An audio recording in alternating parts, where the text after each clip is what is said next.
Hello everyone, this is Mansi. Welcome to my channel. अगर आप first time मेरी video देख रहे हो so please subscribe the channel. Now we are going to start with part number 5 of super senses. So now guys we are going to start with page number 10. So page number 10 पे आप देख सकते हो ऊपर हमारे पास है Dolphins also make different sounds to give messages to each other. So अब dolphins भी अलग अलग sound create करती है messages को देने के लिए. Scientists believe that many animals have a special language of their own. So scientists ने ये believe करते हैं कि जो अलग अलग animals हैं उनकी एक special language होती है जो वो आपस में ही समझ सकते हैं.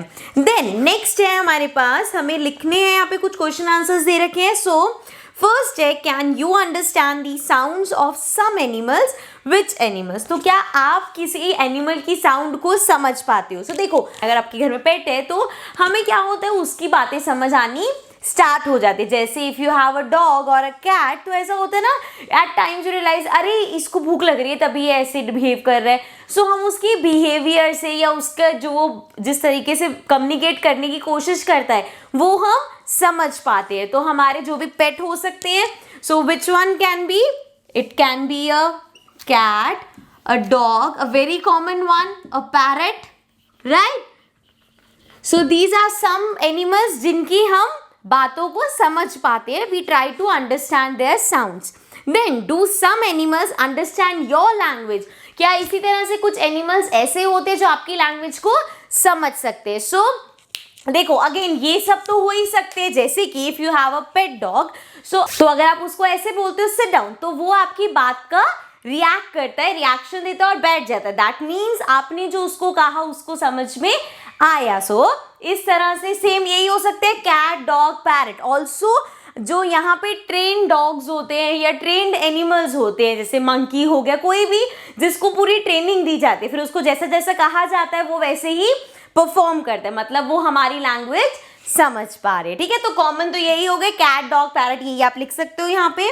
नेक्स्ट है से it with sound. So now you have an activity, say it with sound. So just like birds and dolphins, you can also make your own language of sounds for giving messages. Now they are saying जैसे animals करते हैं, birds करते हैं, उसी तरह से आप भी अपनी एक लैंग्वेज बना सकते हो, साउंड्स बना सकते हो कम्युनिकेट करने के लिए, मैसेजेस देने की तरह. So remember you have to talk to your friends with only sounds and no words. So आपको अपने फ्रेंड से इस तरह से बात करने की, आप साउंड क्रिएट करोगे, कोई वर्ड नहीं बोलोगे. So how and when will you need to give an alarm call? So कब आपको ज़रूरत हो सकती है एक अलार्म कॉल देने की? For example when the teacher is coming to the classroom. So ये बहुत कॉमन एग्जाम्पल है. लेट्स सपोज आप लोग क्लासरूम में हो, उस टाइम कोई टीचर नहीं है और बहुत शोर मच रहा है क्लास में, एंड सडनली आपने देखा कि आपकी टीचर आ रही है कॉरिडोर में, तो हम क्या करते हैं एकदम से ऐसे करके क्या करते हैं, सबको चुप करा देते हैं. अब यहाँ पे मैंने बोला नहीं कि मैम आ गई चुप हो जाओ, क्या करा, बस that means it is a sound जिससे हमने एक मैसेज कन्वे किया दैट अ टीचर और समवन इज कमिंग. ठीक है, सो इस तरह से आप कोई भी अपना साउंड क्रिएट कर सकते हो. नेक्स्ट है हमारे पास topic sleeping, waking. So some animals go into a long deep sleep in certain seasons, then they are not seen for many months. अब वो कह रहे हैं कुछ एनिमल्स ऐसे होते हैं जो एक लॉन्ग डीप स्लीप में चले जाते हैं कुछ सीजन्स में, एंड देन वो कुछ महीनों तक हमें बिल्कुल नहीं दिखते. Have you notice that during the cold season you can not see any lizard in the house, where do you think they have gone. So आपने अगर नोटिस किया होगा गर्मियों में लिजर्ड्स बहुत ज़्यादा कॉमन होती है हमारे घरों में, but when the winter months come, so क्या होता है, हमें lizards दिखनी बंद हो जाती है. तो वो कहाँ चली जाती है, they go to a warmer place, जहाँ पे वो या तो they go in deep sleep or they just keep themselves in that warm place. ठीक है, सो आंसर में आप यहाँ पे लिख सकते हो they move to a warmer place to protect themselves. Fine. Next हमारे पास आ जाते हैं अब हम पेज नंबर 11 पे. सो इसी को ही 10 को बना दिया हमने 11. So I also insert the page. सबसे पहले यहाँ पे बात हो रही है स्लॉथ की. सो स्लॉथ भी it is also a kind of animal. Let's read it out. It looks like a bear but is not. So ये बियर की तरह लगता है बट ये बियर नहीं होता. It is a sloth. It spends almost 17 hours a day sleeping. So 24 hours में से 17 hours वो सिर्फ सोता है. You must be thinking it's a good life, हाँ, पूरा दिन सोते रहो बस. Then so it almost sleeps 17 hours a day sleeping while hanging upside down on a tree branch. Also सोता कैसे है वो? एक ट्री की ब्रांच पे अपसाइड डाउन होके, राइट. नेक्स्ट है, आगे इसमें है when it has eaten, sorry, the sloth eats the leaves of the same tree on which it lives. It hardly needs anything else. तो वो क्या करता है, वो ट्रीज पे ही रहते हैं एंड वो उन्हीं ट्रीज की लीव्स खाते रहते हैं और उसी ट्री पे फिर से सो जाते हैं और उनको और कुछ भी नहीं चाहिए होता. When it has eaten enough leaves from that tree, it moves to the nearby tree. Now they are saying जब वो एक ट्री पे बहुत टाइम रह लिया, वहाँ पे जितनी लीव्स थी सब खा ली और फिर वो क्या करता है, एक दूसरे ट्री पे मूव कर जाता है. Sloths have for about 40 years and in that time they move around only 8 trees. Once a week it comes down from the tree to relieve itself. Now वो कह रहे हैं अब एक sloth की लाइफ स्पैन होता है 40 years और उन 40 years में they around only change 8 trees पे उनका काम हो जाता है. So that means they are spending around 5 hours on a tree. Single tree पे वो 5 hours तक survive कर लेते हैं. Then they change the tree. Okay. So and also once a month it comes down and to relieve itself. तो अपने आप को थोड़ा सा रिलीफ देने के लिए हफ्ते में एक दिन वो ट्री से नीचे भी उतरते हैं. नेक्स्ट है हमारे पास, अब यहाँ पे आप देखोगे, आपको जैसे हमने एक चैप्टर किया था मैथ्स में पार्ट्स एंड होल्स, तो सेम उसी तरह से यहाँ पे आपके पास ये पूरा सर्कल है जिसको डिफरेंट पार्ट्स में डिवाइड कर दिया है एंड देन कुछ पार्ट्स को शेड किया है ताकि आपको समझा सके कि कोई भी एनिमल, जिसकी भी यहाँ पे अब आगे आगे बात करेंगे, वो कितना टाइम स्लीप करते हैं और कितना टाइम दे वेक अप. सो पहले सबसे फर्स्ट वाले को समझने के लिए हम यहाँ पे इसको ड्रॉ कर लेते हैं. Let me rub this. So now the first one we have draw a circle. अब यहाँ पे उसने एक सर्कल को 12 पार्ट्स में डिवाइड किया है. सो हम भी वही चीज कर लेते हैं. So let's divide it into 12 parts. ये हो गए 2 पार्ट. देन इसी तरह से 2 यहाँ बना लेते हैं, 2 यहाँ बना लेते हैं और इस तरह से let me count 1 2 3 4 5 6 7 8 9 10 11 12. So correct, 12 parts में हमने इसको डिवाइड कर लिया है. अब देखो इस 12 में से ओनली 1 2 3 पार्ट्स ऐसे हैं जो शेड नहीं हुए, रिमेनिंग पार्ट्स शेड है. सो 1 2 3 ये छोड़ देते हैं. इसके अलावा यहाँ पे जितना भी ये पार्ट है दिस इज ऑल शेडेड है ना. 1 2 3 मतलब यहाँ तक सारा शेडेड है. अब इसमें आपको क्या समझाया गया है कि जो पार्ट शेडेड नहीं है that is the time for which sloth wake. मतलब इस पूरे में से इतना पार्ट ऑफ द डे है जब वो जागता है एंड ये जो शेडेड पार्ट है दैट इज जब वो स्लीप करता है. ओके, सो नाउ हमें यहाँ पे पहले तो ये समझना है कि देखो एक दिन में 24 आवर्स होते हैं. अगर मैंने एक सर्कल को, लेट्स सपोज इस सर्कल को मैंने 24 पार्ट्स में डिवाइड किया होता, ठीक है, तो बहुत सिंपल होता. हमें यहाँ पे ऊपर बताया था कि वो 17 आवर्स स्लीप करता है.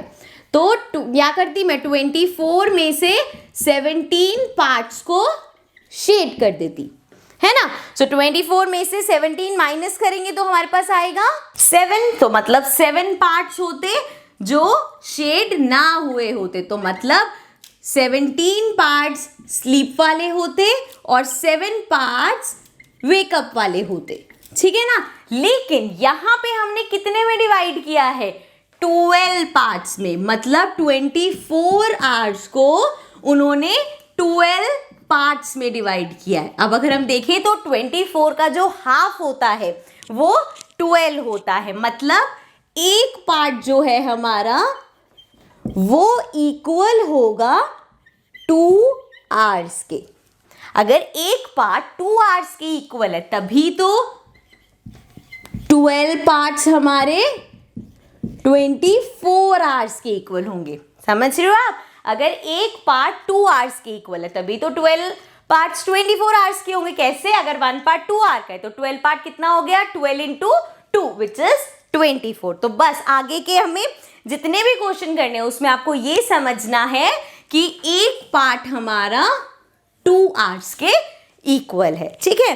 अब अगर हम स्लॉथ की बात करें तो यहाँ पे देखो कितने पार्ट्स खाली छूटे थे, 1 2 3, ऑल्सो ये शेड करना रह गया, 3 पार्ट्स खाली छूटे थे, मतलब 3 इंटू 2 अगर मैं करूं तो मेरे पास आ गया 6। मतलब यहाँ पे अगर उन्हें इसमें दिखाना है तो उन्होंने अप्रॉक्स दिखा दिया कि 6 आवर्स वो जागेगा, और बाकी के कितने पार्ट शेड है हमारे पास यहाँ पे 1 2 3 4 5 6 7 8 9 parts are shaded. So 9 into 2 is 18। So अगर उसका हमें यहाँ पे दिखाना है, क्योंकि ऑड नंबर्स में अब जैसे रियल में हमने देखा था 17 आवर्स, तो 17 और 7 पार्ट्स होने चाहिए थे, है ना। लेकिन यहाँ पे क्योंकि हमने एक पार्ट को 2 लिए, मतलब इवन्स में चल रहे हैं, तो यहाँ पे ये आपको इस तरह से कर दिया उन्होंने कि वो 6 आवर्स 6 आवर्स जागता है और 18 आवर्स सोता है, ठीक है, आपको बस समझाने के लिए। आई नो आप शायद इसमें बहुत ज़्यादा कंफ्यूज हो रहे होगे कि भैया नहीं समझ आ रहा, डोंट वरी, अभी इसमें हमने क्वेश्चंस करने हैं, आपको ये बहुत अच्छे से समझ आ जाएगा जब हम आगे के 2-4 हमारे जो क्वेश्चंस दे रखे हैं, जब तक हम उन पे आएंगे उनको समझेंगे, आपको बहुत अच्छे से समझ आ जाएगा। So let's quickly rub this and आ जाते हैं नेक्स्ट पे। बस ये रहने देते हैं हमें, क्योंकि ये याद रखना है कि हमारा एक पार्ट जो है वो 12 आवर्स के इक्वल है। नाउ नेक्स्ट हमसे पूछा है how will you show the clock for a house lizard in winter. So अगर मैं यहाँ पे एक क्लॉक बनाती हूं जो कि हमारे पास अगेन 12 पार्ट्स में है,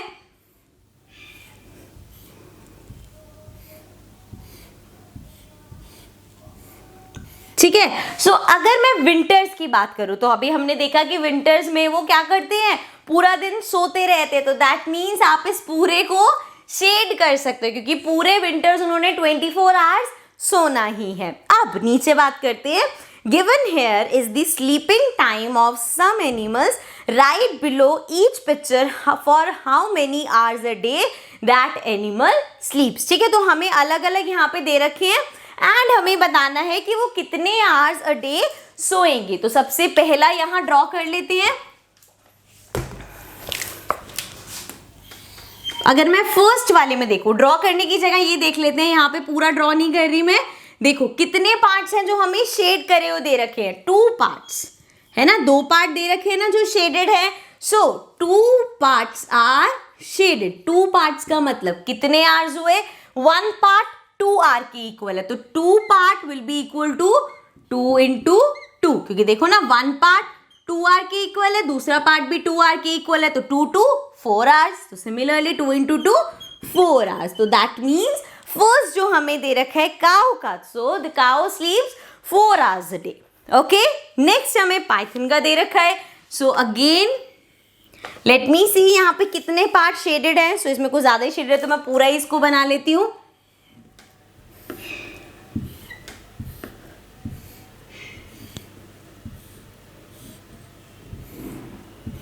ये हमने बना लिए 12 पार्ट्स। अब इन 12 पार्ट्स में से 1 2 3 पार्ट्स है जो कि शेडेड नहीं है, और इसके अलावा सारे पार्ट्स जो हैं वो शेडेड है। तो मैं इसको शेड भी कर देती हूँ। 3 पार्ट्स छोड़ने में 1 2 3, और ये सब हमने शेड कर दिए। तो अब कितने पार्ट शेडेड है, 1 2 3 4 5 6 7 8 9। सो मतलब 9 पार्ट्स में हमें बता रखे कि वो इतना सोते हैं। अब 9 पार्ट्स मतलब कितने hours, again 1 part equals to 2 hours, तो 9 पार्ट्स हो जाएगा 9 into 2 which is 18 hours. Okay, so that means when we talk about a python, it sleeps 18 hours a day. Next है जिराफ। So जिराफ का तो बहुत simple सा है, सिर्फ एक ही पार्ट है जो शेडेड है, और एक पार्ट का मतलब क्या है, if it's only 1 part that means only 2 hours a day. So a giraffe sleeps 2 hours a day. ठीक है, अब धीरे धीरे आई होप आपको अच्छे से समझ में आ रहा होगा कैसे उसको पार्ट्स में डिवाइड किया। अब लास्ट वाला जो है, अगर आप उसमें देखोगे तो क्या किया है, टोटल 12 पार्ट्स थे और हाफ कवर हो गया, तो इसमें दो तरीके सिंपल सा भैया, एक दिन में 24 आवर्स होते हैं और अगर ये हाफ कवर्ड है तो दैट मीन्स 12 आवर्स वो स्लीप करता है। डोंट वरी अगर ऐसा लग रहा है कि क्यों चेंज कर दिया, आप काउंट कर लो कि कितने पार्ट शेडेड है। So you will get 6 parts are shaded. So 1 part अगर 2 आवर्स के इक्वल है तो 6 part will be equal to 6 into 2 which is 12. So that means 12 hours तक स्लीप करता है वो इन अ डे।